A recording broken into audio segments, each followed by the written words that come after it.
¿Sabías que Pocahontas está basada en una persona real? Pero mi historia no es la que Disney te hizo creer. Apuesto a que no sabías que la película de la masacre de Texas está inspirada en una persona real.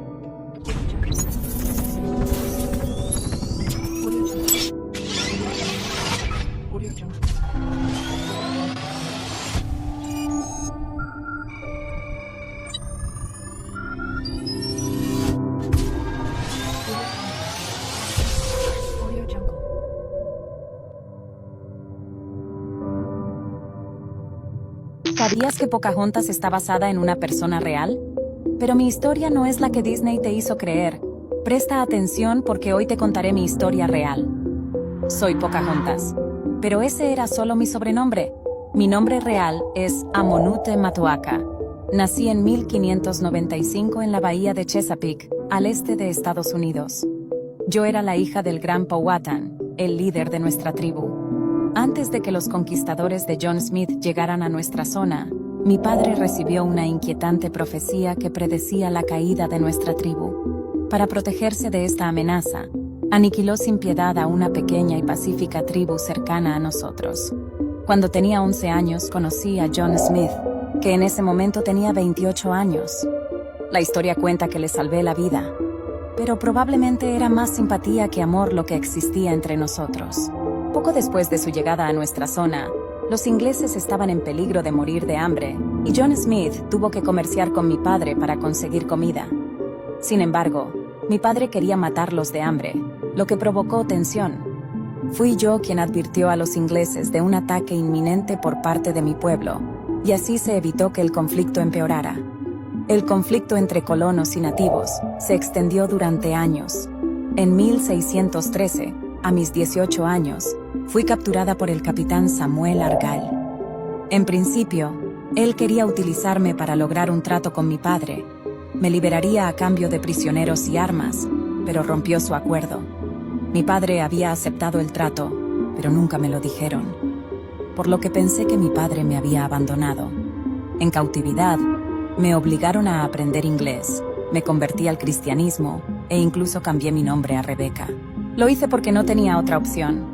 John Smith abandonó Estados Unidos y me dijeron que había muerto. Ese mismo año fui obligada a casarme con John Rolfe, con quien tendría un hijo. En 1616, a mis 21 años, crucé el Atlántico. Fui llevada ante los reyes de Inglaterra y fui presentada como la princesa Matoaka. Yo era el vivo ejemplo de que los nativos podían adaptarse a la cultura inglesa, solo que todo había sido en contra de mi voluntad. Durante mi estadía en Inglaterra me volví a encontrar con John Smith. Mis ojos se llenaron de lágrimas al verlo, pero él reaccionó con frialdad. Después de todo, yo ahora era una mujer casada. Ese mismo año y antes de poder regresar, enfermé repentinamente y fallecí. Aunque algunos dicen que pude haber muerto por neumonía o tuberculosis, se especula que fui envenenada. Mi padre tampoco pudo conocer a su nieto. Así terminó mi verdadera y triste historia. Apuesto a que no sabías que la película de la masacre de Texas está inspirada en una persona real. Soy Ed Gein, el asesino en serie y profanador de tumbas que inspiró al personaje de Leatherface. También puede que me conozcas como el carnicero de Plainfield. Nací el 27 de agosto de 1906 en Wisconsin, Estados Unidos. Era hijo de un padre alcohólico y una madre ultrarreligiosa que me obligaba a leer el Antiguo Testamento a diario. Ella me inculcó la idea de que las mujeres habían sido enviadas a la tierra para tentar al hombre, por lo que me impidió conocer mujeres a lo largo de mi vida, ya que según ella, mi pureza moral sería manchada. Desarrollé lo que se conoce como complejo de Edipo. Tenía sentimientos amorosos hacia mi madre y sentimientos hostiles hacia mi padre. A mis 7 años, junto a mi hermano y mis padres, nos mudamos a un pequeño rancho en Plainfield para trabajar como granjeros. Los maltratos de mi padre culminaron cuando falleció en 1940. A partir de ese momento yo comencé a perder la cabeza. Quería que mi madre me viera como el hombre de la casa, pero ese rol lo ocupó mi hermano. Es por esto que en 1944 él se convirtió en mi primera víctima. Cerca de nuestra granja, lo golpeé, asfixié y quemé su cuerpo. La policía lo catalogó como un accidente, por tratarse de un simple granjero sin muchos recursos. Me convertí en el hombre de la casa, y quería que mi madre se sintiera orgullosa de mí, pero esto solo duró un año. Mi madre falleció por problemas en el corazón, pero ella nunca fue enterrada, simplemente dejé su cuerpo en la cama. A mis 39 años quedé solo y sin rumbo. Me di cuenta de que pasé toda mi vida haciendo caso a mi madre, y no sabía pensar por mí mismo. Años más tarde convertiría el profanar tumbas y robar cuerpos en mi primer hobby.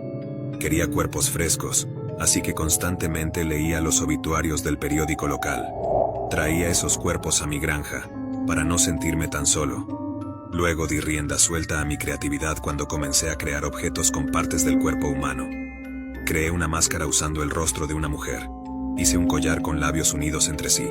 Transformé cráneos en cuencos para sopa. A este punto te podrás imaginar cómo olía mi casa. En 1947 comenzaron a desaparecer algunas personas en Plainfield. Resultó que yo no era un simple profanador de tumbas. Comencé a matar a las mujeres del pueblo cercano. Las maté porque consideraba que no eran buenas mujeres. Mi última víctima sería Bernice Warden, dueña de una ferretería local. Mis crímenes hubiesen continuado de no ser porque Bernice anotó mi nombre como el último cliente. Fue así como la policía investigó mi casa y se encontró con mi colección de objetos y partes de cuerpos. Fui diagnosticado con esquizofrenia, por lo que me declararon no apto para un juicio. Pasé el resto de mi vida encerrado en un hospital psiquiátrico. Los habitantes de Plainfield quemaron mi granja. Yo fallecí en 1984 por una insuficiencia respiratoria y fui enterrado en una tumba sin marcar para evitar molestias entre los habitantes. ¿Quieres un consejo? No busques las fotos de los objetos que encontraron en mi casa.